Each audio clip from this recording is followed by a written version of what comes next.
Hello students, आप सभी का राजदर्शन क्लास के जीएस ऑनलाइन प्लेटफार्म पे स्वागत है। और हम आज से स्टार्ट करने जा रहे हैं टॉपिक वाइज जनरल साइंस में टॉपिक वाइज एमसीक्यू, ताकि आप जो भी टॉपिक पढ़ते हैं उनके साथ साथ में उनके क्वेश्चन कैसे बनते हैं, कौन कौन से क्वेश्चन जैसे पूछे जाते हैं जनरली एग्जाम में, उन सब का अपन डिस्कशन करेंगे। तो आज जो पहला जिस चैप्टर के अपन क्वेश्चन डिस्कस करने जा रहे हैं वो है डाइजेस्टिव सिस्टम, पाचन तंत्र। और पाचन तंत्र के क्वेश्चन अपन डिस्कस करेंगे। टॉपिक आप पढ़ते रहते हो, साथ के साथ इन एक क्वेश्चन में जैसे ऑप्शन बनते हैं उनसे और भी जो क्वेश्चन बन जाते हैं वो भी डिस्कस करते जाएंगे साथ में। तो डाइजेस्टिव सिस्टम में जो क्वेश्चन अपन जो टॉपिक डिस्कस करने जा रहे हैं डाइजेस्टिव सिस्टम, और इस डाइजेस्टिव सिस्टम में हम टॉपिक वाइज जो क्वेश्चन लेके चलेंगे। पहला क्वेश्चन डाइजेस्टिव सिस्टम का जो आपके सामने स्क्रीन पर है, मम्स जो कि वायरल बीमारी है किसके संक्रमण व सूजन से हो जाते हैं। मम्स, इसको ये मम्स इंग्लिश वर्ड है जिसको हिंदी में बोला जाता है गलसुआ या बोलते हैं कनफेड।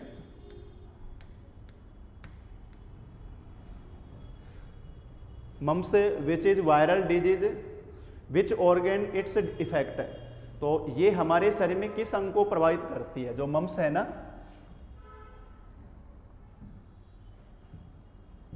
वो हमारे शरीर के किस अंग को प्रभावित करती है।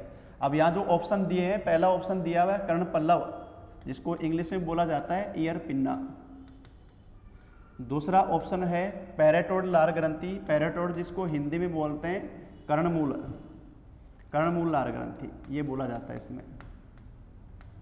सब मैक्सलरी ये भी लार ग्रंथि है जिसको बोलते हैं अधोहनु। और टॉन्सिल है अपने लसिका गांठें।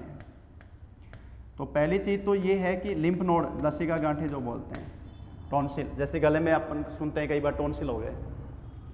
मम्स पहली चीज तो कैसा रोग है, वायरस जनित रोग है। दूसरा हमारे शरीर के किस अंग को प्रभावित कर रहा है। तो इसमें जो ऑप्शन सही है वो है कर्णमूल लार ग्रंथि।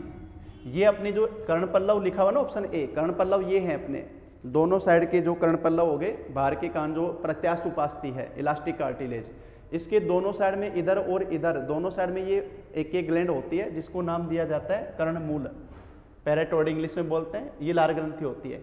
इसी में इस वायरस का इन्फेक्शन होता है जिससे इसे अपने गले पर कान के नीचे सूजन आती है, जिसको बोला जाता है कनफेड या गलसुआ, जो कि मम्स बोलते हैं इंग्लिश वर्ड में। और ये अधोहनु भी लार ग्रंथि है जो अपने जोबड़े के जोड़ पर होती है। एक लार ग्रंथि अपने जीभ के नीचे होती है, अधोजीवा सबलिंगुअल।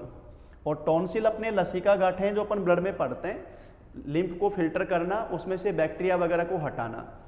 तो यहाँ जो ऑप्शन हो गया वो हो गया पैराटोड लार ग्रंथि, पहला क्वेश्चन जो अपन ने पढ़ा। अब क्वेश्चन नंबर 2, क्वेश्चन नंबर जो 2 है डाइजेस्टिव सिस्टम का दूसरा क्वेश्चन, वो अपने पास में ये है कि जठर रस का स्राव बढ़ाने वाला, जठर रस का स्राव बढ़ाने वाला हार्मोन सिक्रेशन। देखो हमारी बॉडी में हार्मोन बनते तो बहुत कम मात्रा में है, लेकिन इनका प्रभाव बहुत ज्यादा रहता है। जठर रस गैस्ट्रिक जूस, जठर रस गैस्ट्रिक जूस जो बोला जाता है, ये गैस्ट्रिक जूस प्रोड्यूस होता है स्टोमक में, आमाशय में प्रोड्यूस होता है। आमाशय में पाई जाती है गैस्ट्रिक ग्लैंड, जठर ग्रंथि। आमाशय में मौजूद है जठर ग्रंथि, गैस्ट्रिक ग्लैंड स्टोमक में। और ये जो गैस्ट्रिक ग्लैंड है ना, इन्हीं से बनता है गैस्ट्रिक जूस, जठर रस इन्हीं के द्वारा बनता है। जठर ग्रंथि में जठर रस बनता है, गैस्ट्रिक जूस बनता है। और इन जठर ग्रंथियों को ये जठर रस गैस्ट्रिक जूस बनाने के लिए जो हार्मोन प्रेरित करता है उसका नाम है गैस्ट्रिन। अब बताओ इसी से जुड़ा हुआ नाम हो गया gastrin hormone, gastric gland, gastric juice, ये स्थिति हो गई। तो गैस्ट्रिन हार्मोन जठर ग्रंथियों को प्रेरित कर रहे हैं। अब देखो और हार्मोन जो लिखे हैं, पैराथार्मोन अपने ब्लड में कैल्शियम लेवल को कंट्रोल करता है, थायरोक्सिन अपने उपापचय दर मेटाबॉलिज्म को कंट्रोल करता है, सिक्रेटिन अपनी पैनक्रियाज ग्लैंड को प्रेरित करता है पैनक्रियाटिक जूस बनाने के लिए, अग्नाशय ग्रंथि को अग्नाशय रस बनाने के लिए प्रेरित करता है। तो यहाँ पर गैस्ट्रिन हार्मोन अपनी जठर ग्रंथियों को प्रेरित कर रहा है। ये जो गैस्ट्रिन हार्मोन है इसको बनाने वाली सेल होती है जी सेल्स, और ये हमारे आमाशय के पाइलोरिक भाग में होती हैं। आमाशय के अपने 3 पार्ट हैं, कार्डियक, फंडिक और पाइलोरिक। तो पाइलोरिक भाग में जी सेल्स होती हैं, वो गैस्ट्रिन हार्मोन बनाती हैं जो गैस्ट्रिक ग्लैंड को प्रेरित करता है, गैस्ट्रिक जूस बनता है। ये नंबर 2 क्वेश्चन। उसके बाद में क्वेश्चन नंबर 3 डाइजेस्टिव सिस्टम का जो अगला क्वेश्चन है, क्वेश्चन नंबर जो 3 है वो है किस रस में पाचक एंजाइम नहीं होते, जो आपके पास में लिखे हैं। अभी अपन ने पढ़ा था गैस्ट्रिक जूस, जठर रस, ये अपने आमाशय में बनता है, इसमें एंजाइम होते हैं क्योंकि आमाशय में वसा और प्रोटीन, लिपिड और प्रोटीन का पाचन शुरू होता है। पित्तरस बाइल जूस, ये इसका करेक्ट आंसर है क्योंकि पित्तरस जो लीवर में बनता है, ये कहाँ पर बनता है बताओ, लीवर में। इसमें एंजाइम नहीं है, तो फिर एंजाइम नहीं है तो ये पित्तरस क्या काम करता है, इसका मेन काम है इमल्सिफिकेशन ऑफ लिपिड, वसा का पायसीकरण। और पायसीकरण का मतलब होता है ब्रेक डाउन, तोड़ना, बड़े अणु को छोटे अणु के रूप में तोड़ना, ब्रेक डाउन करना, ये काम है। तो इसमें एंजाइम नहीं होते लेकिन ये डाइजेशन में अपने हेल्प करता है। दूसरा, जो हमारे स्टोमक से जो बनकर आता है ना, स्टोमक में जो भोजन होता है वो काइम होता है, काइम आता है छोटी आंत में, क्योंकि बाइल जूस जो लीवर से बनकर अपने ग्रैनी में, ड्यूडेनम छोटे आंत के ग्रैनी में आकर खुलता है, तो काइम जो अपने स्टोमक से काइम आता है ना, वो एसिडिक होता है। उसमें ये जैसे मिलेगा फिर वो उसको न्यूट्रलाइज करेगा ताकि अपने जो कार्बोहाइड्रेट का डाइजेशन रुक गया था स्टोमक में, वो स्टार्ट हो जाता है, वो स्टार्ट हो जाता है। तो जठर रस, गैस्ट्रिक जूस में एंजाइम है, अग्नाशी रस में तो सबसे ज़्यादा एंजाइम होते हैं, और आंतरे रस में भी एंजाइम है, लेकिन अपने पित्तरस में एंजाइम नहीं है, तो इसका आंसर ये बनेगा। उसके बाद में क्वेश्चन नंबर 4, अगला जो क्वेश्चन है अपने पास में डाइजेस्टिव सिस्टम का, वो क्वेश्चन है कार्बोहाइड्रेट का पाचन कहाँ से शुरू होता है। कार्बोहाइड्रेट का पाचन कहाँ से शुरू होता है। देखो, हमारे आहार नाल का पहला पार्ट है बकल कैविटी, ओरल कैविटी, मुख गुहा। मुख गुहा में मौजूद है स्लाइवा ग्लैंड, लार ग्रंथि। लार ग्रंथियों में बनती है लार, स्लाइवा, और लार में एक एंजाइम है जिसका फेमस नाम है भाई टाइलिन। इसी को दूसरा नाम दिया जाता है एमाइलेज, एमाइलेज। और ये एमाइलेज डाइजेस्ट करता है स्टार्च को, स्टार्च को ये डाइजेस्ट करता है। और स्टार्च क्या है भाई, कार्बोहाइड्रेट। तो बताओ ये काम कहाँ शुरू हो गया, आहार नाल के पहले पार्ट में, मुख गुहा में। तो क्वेश्चन का आंसर क्या बनेगा कि कार्बोहाइड्रेट का पाचन कहाँ से शुरू हो जाता है, मुख गुहा से शुरू होता है। ठीक है, आमाशय में प्रोटीन वसा का शुरू होता है, ग्रहणी में सबसे ज्यादा पाचन होता है कार्बोहाइड्रेट, वसा, प्रोटीन। और ये जो चौथा पार्ट लिखा हुआ है कोलन, ये अपने बड़ी आंत का पार्ट है कोलन, जहां वाटर का एब्जॉर्प्शन होता है, एक्स्ट्रा वाटर का एब्जॉर्प्शन होता है, अतिरिक्त जल का अवशोषण। तो यहाँ जो क्वेश्चन का आंसर बना वो बना मुख गुहा, कि जहां पर अपने कार्बोहाइड्रेट का डाइजेशन सबसे पहले स्टार्ट हुआ। अब उसके बाद में क्वेश्चन नंबर 5, अगला जो क्वेश्चन है आहार अपने डाइजेस्टिव सिस्टम से संबंधित, वो है कि आंत का वृषण कोष में प्रवेश से संबंधित बीमारी। ये अपने नर के अंदर ही है। वृषण कोष जो टेस्टिस से अपने होते हैं शरीर से बाहर की ओर, जिनमें अपने नरजनन ग्रंथि, वृषण ग्रंथि पाई जाती है, क्योंकि शुक्राणु निर्माण का ताप शुक्राणु निर्माण अपने बॉडी टेम्परेचर पे नहीं हो पाता है, तो वो वृषण कोष में वृषण ग्रंथियां जो वृषण कोष में वृषण ग्रंथियां पाई जा रही है 35 डिग्री सेंटीग्रेड वो टेम्परेचर है, जबकि बॉडी का टेम्परेचर अपना 37 है। तो नर में कई बार आंत्र की लंबाई बढ़ जाती है तो वो वृषण कोष में उतर जाती है, इससे अपने जननांग विकृत होते हैं, नरजनन ग्रंथि फूल जाती है, वृषण कोष फूल जाते हैं, और इस बीमारी को नाम दिया जाता है हर्निया। मम्स देखो अपने किससे रिलेटेड अभी पढ़ा था अपन ने, कर्णमूलार ग्रंथि। हेपेटाइटिस अपने लीवर की सूजन है, यकृत बोलते हैं इसको, यकृत, लीवर की सूजन। डायरिया बोला जाता है निर्जलीकरण, डिहाइड्रेशन, जो कि मेनली तो प्रोटोजोआ बोलते हैं उसमें, बाकी कई बीमारियों अपने डिहाइड्रेशन होता है, डायरिया होता है। तो आंत का वृषण कोष में प्रवेश से संबंधित बीमारी कौन सी है अभी, हर्निया। उसके बाद में क्वेश्चन नंबर 6, क्वेश्चन नंबर 6 जो अपने डाइजेस्टिव सिस्टम से, वो क्वेश्चन है आहार नाल में पचित भोजन का सही क्रम। अच्छा क्वेश्चन है, हमारे आहार नाल में भोजन का पाचन शुरू हो जाता है कहाँ से भाई, अभी डिस्कस किया था हमने, मुख गुहा से शुरू हो जाता है। और हमारे मुख गुहा में ओरल कैविटी में जो सबसे पहले डाइजेशन स्टार्ट होता है स्टार्च का, यहाँ भोजन पचा हुआ उसको नाम दिया जाता है बोलस, जिसको हम निगलते हैं, बोलस जो कि बिल्कुल लुगदीनुमा होता है। यहाँ से जाता है आमाशय में, और आमाशय में जब भोजन का प्रोटीन वसा का डाइजेशन शुरू होता है, कार्बोहाइड्रेट का डाइजेशन आमाशय में होता नहीं है। यहाँ डाइजेस्ट होने के बाद में नाम दिया जाता है काइम, जो कि अत्यधिक एसिडिक होता है, क्योंकि आमाशय में जो गैस्ट्रिक जूस है उसमें HCl एसिड होता है, तो अम्लीय माध्यम में भोजन का पाचन होता है। और उसके बाद में भोजन पहुंचता है अपने छोटी आंत में। छोटी आंत में पाचन सबसे ज़्यादा और पाचन कंप्लीट होना, यहाँ पाचन कंप्लीट होने के बाद में नाम दिया जाता है काइल। तो बताओ क्रम क्या रहा, बोलस, काइम, काइल। ये ऑप्शन कौन सा आ रहा है अपने पास में, ऑप्शन सी। सबसे पहले मुगवा में बोलस, फिर स्टोमक में काइम, और फिर स्मॉल इंटेस्टाइन में काइल, ये क्रम बनता है। उसके बाद में अगला जो क्वेश्चन है अपने पास में, वो क्वेश्चन है क्वेश्चन नंबर 7 जो है वो है जठरस में कौन से एंजाइम होते हैं। ये क्वेश्चन अच्छा है, अपने रीट में भी आया हुआ है, सीटेट में भी आया हुआ है, और रेलवे एसएससी में पूछा जाता है जठरस में कौन कौन से एंजाइम होते हैं। देखो आप इसको याद, मैंने बताया था कि जठरस में, जठरस आमाशय में बनता है। जठरस कहाँ बन रहा है अभी अपने, आमाशय में। और जठरस जो बनता है अपने पास में आमाशय के अंदर, जो अपन बोल रहे हैं, आमाशय में जो जठरस बन रहा है अपने पास में, एक मिनट भाई, थोड़ा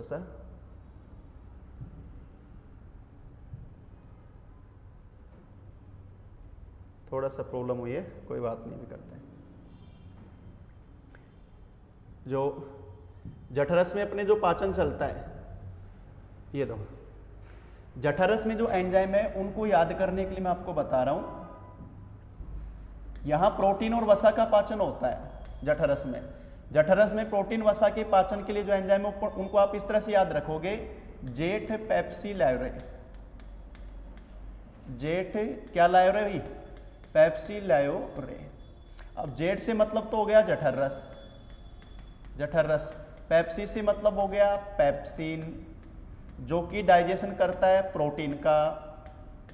लायो से मतलब हो गया लाइपेज, दूसरा एंजाइम, ये लिपिड का पाचन करता है, जिसको अपन बोलते हैं वसा। और रे से हो गया रेनिन, ये करता है हमारे दूध में जो प्रोटीन है, केसिन जिसको बोलते हैं, प्रारंभिक फॉर्म होती है केसिनोजन, उसका करता है स्कंदन, ताकि दूध क्योंकि तरल आ रहा है ना, तो स्टोमक में जल्दी से रुकेगा नहीं, इसलिए उसको गाढ़ा करना जरूरी है ताकि उसका डाइजेशन हो सके प्रोटीन का।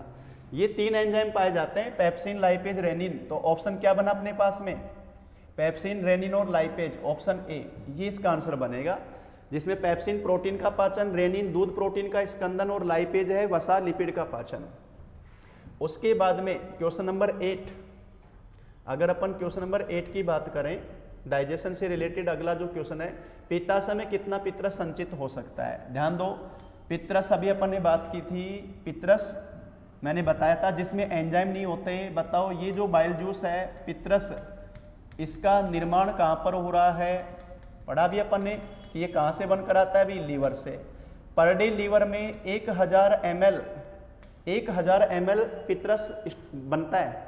ये हमारे लीवर में बनने वाले पित्तरस की मात्रा है पर डे 1 लीटर ml, और ये स्टोर होता है गॉल ब्लैडर में, पित्ताशय में। पित्ताशय में इसको बहुत ही गाढ़े रूप में स्टोर किया जाता है, 15 से 20 गुना सांद्रित करके, इतने गाढ़े रूप में, तो बहुत ही गहरे हरे पीले रंग का ये होता है। तो इस गॉल ब्लैडर में जो स्टोर होता है, होकर होता है ये 30 से 50 ml, इतना सांद्रित होने के बाद में। तो बताओ ऑप्शन क्या बनेगा यहाँ पर, 50 ml। ध्यान रखना, अगर पूछेगा बाइल जूस पित्तरस बनता कहाँ है, तो लीवर में। पर डे कितना बन रहा है, 1000 ml। स्टोर कहाँ होता है, पित्ताशय में, गॉल ब्लैडर में, और वहाँ क्षमता कितनी है भी, 30 से 50 ml। तो यहाँ ऑप्शन में अपने पास में आ गया ऑप्शन ए। ये क्वेश्चन नंबर 8 जो अपन ने बताया, हमने इसमें साथ में ये भी बता दिया था कि बाइल जूस में कोई एंजाइम नहीं होते। ये क्या काम करता है, वसा का पायसीकरण। नवा क्वेश्चन, ये भी इसी से रिलेटेड है, यदि शल्य चिकित्सा द्वारा पित्ताशय को हटा दिया जाए तो किस भोज्य पदार्थ की पाचन में समस्या होगी। बताओ, अभी पढ़ा अपन ने, पित्ताशय में क्या है, पित्तरस है। पित्तरस मेनली किसके डाइजेशन में सहायक हो रहा है, वसा के। तो यहाँ ऑप्शन सीधा हो गया कि पित्तरस में अगर पित्ताशय को हटा दिया जाएगा तो डेफिनेटली पित्तरस वाली प्रॉब्लम आएगी ना, पित्रस एक्टिव नहीं होगा, वसा का पाचन नहीं हो पाएगा लिपिड का। हमारे पित्ताशय को हटा क्यों दिया जाता है? देखो अपन सुनते हैं अपने जो पथरी होती है स्टोन दो जगह बनती है, तो किडनी में या अपने गोल ब्लैडर पित्ताशय में। किडनी में स्टोन को लेजर के द्वारा या मेडिसिन के द्वारा ब्रेक डाउन करके निकाल लिया जाता है यूरिन के थ्रू।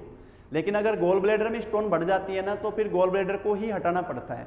गोल ब्लैडर हटेगा तो जो उसमें पित्रस संचित है उसकी प्रॉब्लम होगी, और इस वजह से वो पित्रस डाइजेशन किसका करवा रहा है? वसा का। तो हमें गरिष्ठ भोजन रोकना पड़ेगा भोजन में, तो इसका पाचन में वसा में प्रॉब्लम आएगी। ये इसके बाद में जो अगला पॉइंट अपन पढ़ रहे हैं, अगला क्वेश्चन नंबर जो 10 है वो है मनुष्य में उम्र बढ़ने के साथ कौन सा एंजाइम का उत्पादन, कौन सा एंजाइम का कम बनने के कारण दूध का पाचन नहीं हो पाता। अच्छा क्वेश्चन है भी। इसमें मनुष्य में उम्र बढ़ने के साथ कौन सा एंजाइम नहीं बनता जिससे दूध का पाचन नहीं होता है? देखो दूध में जो शर्करा होती है उसको नाम दिया जाता है लैक्टोज, जिसको अपन बोलते हैं मिल्क शुगर। लैक्टोज का डाइजेशन कौन सा एंजाइम करता है? लैक्टेज।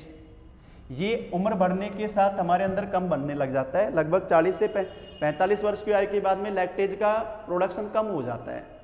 लैक्टेज नहीं बनेगा तो लैक्टोज जो मिल्क शुगर है वो प्रॉपर डाइजेस्ट नहीं हो पाएगी, जिसको अपन बोलते हैं बादी होना। सामान्य भाषा में बोलते हैं बादी हो रही है, क्योंकि लैक्टोज शुगर डाइजेस्ट नहीं हो पा रही है, वो एसिड बढ़ाती है। तो ये इससे बेटर यही है कि हम लैक्टोज जो शुगर है, दूध का पाचन नहीं हो रहा तो बड़ी ज़्यादा उम्र में फिर हमें दूध के स्थान पर दही का, डेयरी प्रोडक्ट हो गए, दूध दही छाछ, उनका सेवन कर लेना चाहिए ताकि इसके डाइजेशन से रिलेटेड प्रॉब्लम नहीं आए। तो उम्र बढ़ने के साथ ये एंजाइम नहीं बनता लैक्टेज, उसकी वजह से लैक्टोज शर्करा का पाचन नहीं हो पाता जो मिल्क शुगर कहलाती है, इसका डाइजेशन रुक जाता में प्रॉब्लम आती है, ये रहता है उसमें। उसके बाद में अगला जो क्वेश्चन है, क्वेश्चन नंबर जो 11 अपने पास में, वो है भाई कौन से प्रोटीन का पाचन आहार में लाल में नहीं हो पाता? एसएससी, रेलवे, डायबसिस्ट एंड रीट वगैरह सब में पूछा हुआ क्वेश्चन है, ध्यान रखना। हमारी आहार नाल में क्रिएटिन प्रोटीन का पाचन हमारी आहार नाल में नहीं होता।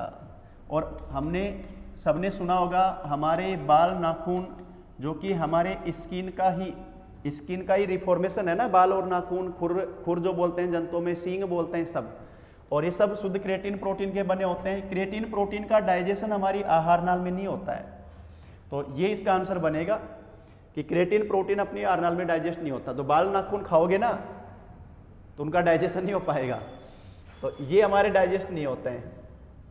उसके बाद में अगला जो पॉइंट है, अगला जो अपने पास में क्वेश्चन है वो है भाई क्वेश्चन नंबर 12 है, लैक्टोज के पाचन से क्या प्राप्त होता है? देखो ये जो लैक्टोज अपन होती है शर्करा, जिसको भी अब मैंने नाम बताया था मिल्क शुगर, और लैक्टोज जो है वो है डाइसैकेराइड। क्या बोला मैंने? डाइसैकेराइड। शर्करा जो अपन बोलते हैं, शर्करा में एक तो बोलते हैं मोनोसैकेराइड, शर्करा की एक इकाई जो अपने ग्लूकोज, फ्रक्टोज वगैरह बोलते हैं, और डाइसैकेराइड जब शर्करा की 2 इकाई होती हैं। तो लैक्टोज में डाइसैकेराइड का मतलब 2 शर्करा इकाई है। अब वो है कौन कौन सी? देखो पहला ऑप्शन लिखा हुआ है ना ग्लूकोज, ये तो डाइसैकेराइड है माल्टोज, और माल्टोज से फिर बड़ा बन जाता है स्टार्च जो कि पॉलीमर हो गया, बहुलक हो गया। ग्लूकोज और फ्रक्टोज ये डाइसैकेराइड है सुक्रोज, जिसको अपन मीठा गुड़ चीनी जो बोलते हैं सारा, केन शुगर, गन्ना शर्करा, इक्सु शर्करा। और ग्लूकोज और गैलेक्टोज ये ऑप्शन इसमें बन गया।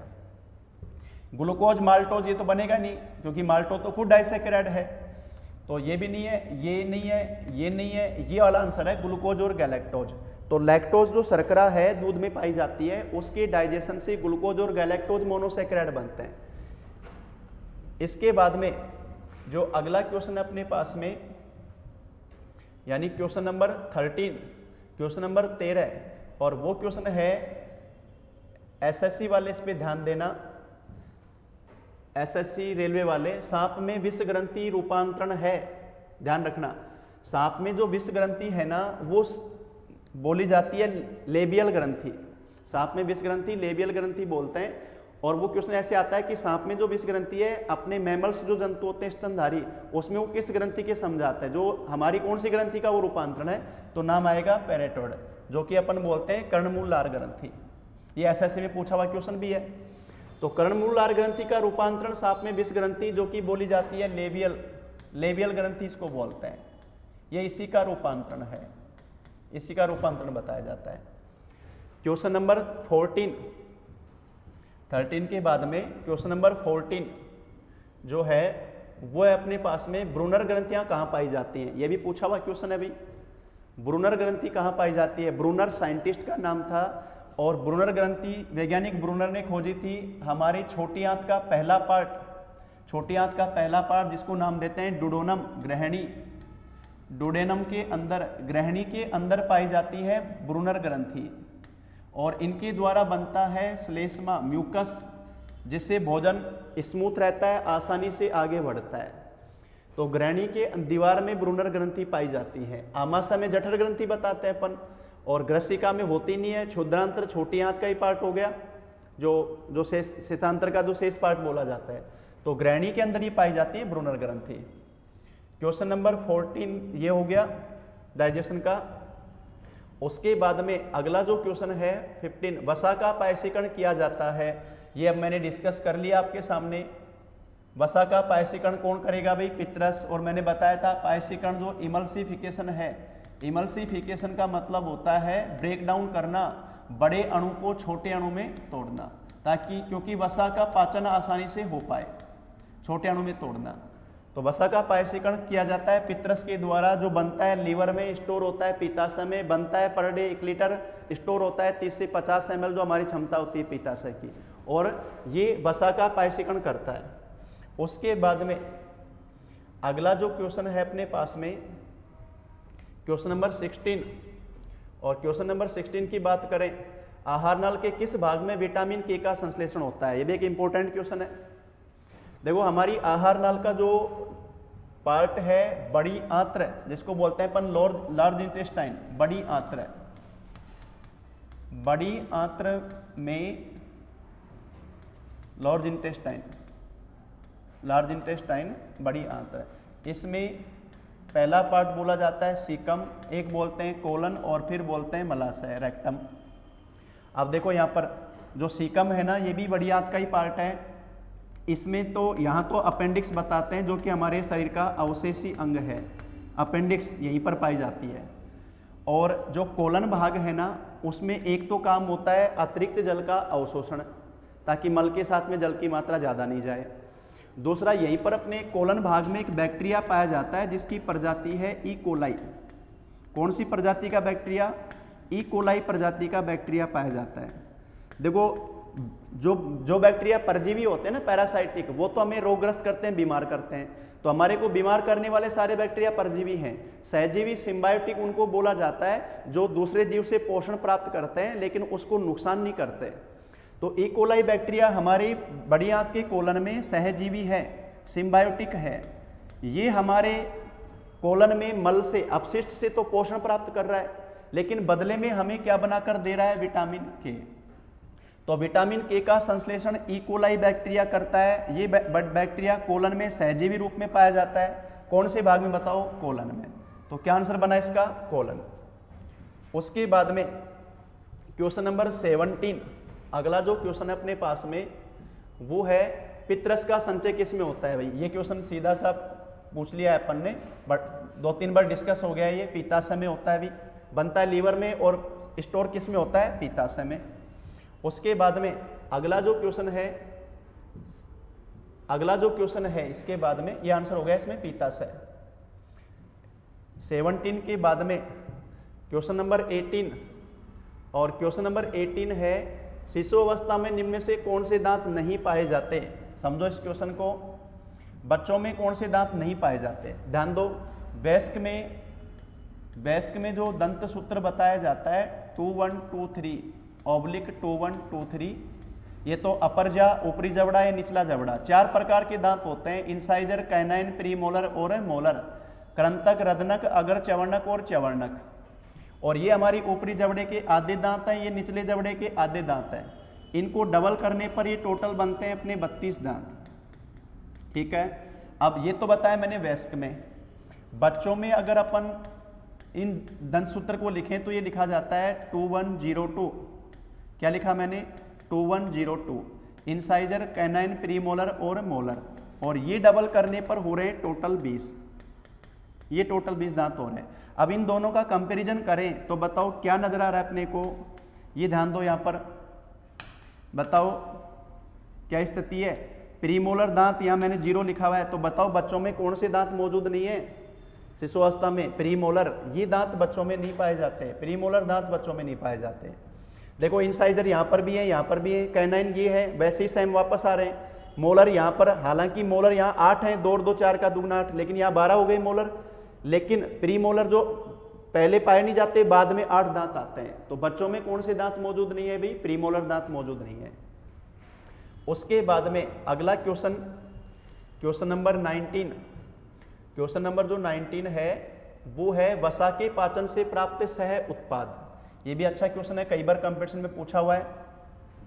देखो लिपिड, ध्यान दो, वसा, लिपिड का जो डाइजेशन है ना, लिपिड का डाइजेशन, वसा का पाचन करता है कौन सा एंजाइम? लाइपेज। लिपिड का डाइजेशन करता है लाइपेज, जो कि अपने स्टोमक में भी बनता है और फिर छोटी आंत में भी, ग्रैनी में।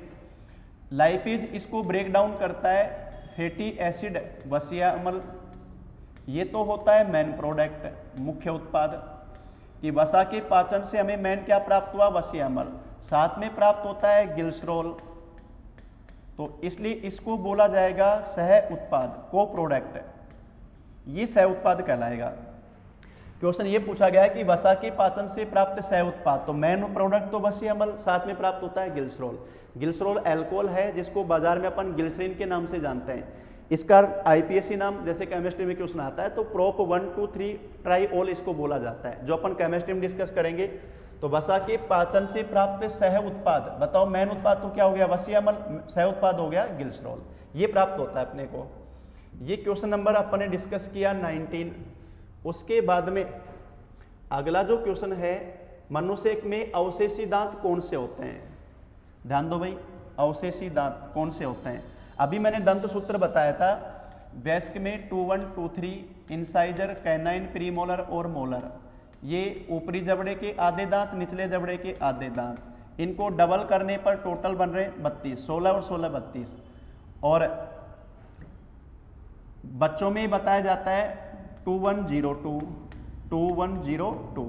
अब ये इंसाइजर सेम टू सेम आ गए, कैनाइन सेम टू सेम आ गए, प्रीमोलर बच्चों में नहीं है जो बाद में 8 आ गए। अब मोलर यहाँ पर है 8, पहले तो बच्चों में 8 है लेकिन बाद में हो गए 12।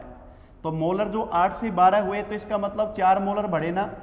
8 मोलर तो 2 बार आए, 4 मोलर बाद में आते हैं। ये 4 मोलर हमारे सबसे लास्ट में आते हैं, जबड़े के लास्ट में, दोनों साइड में 1 1 1 1।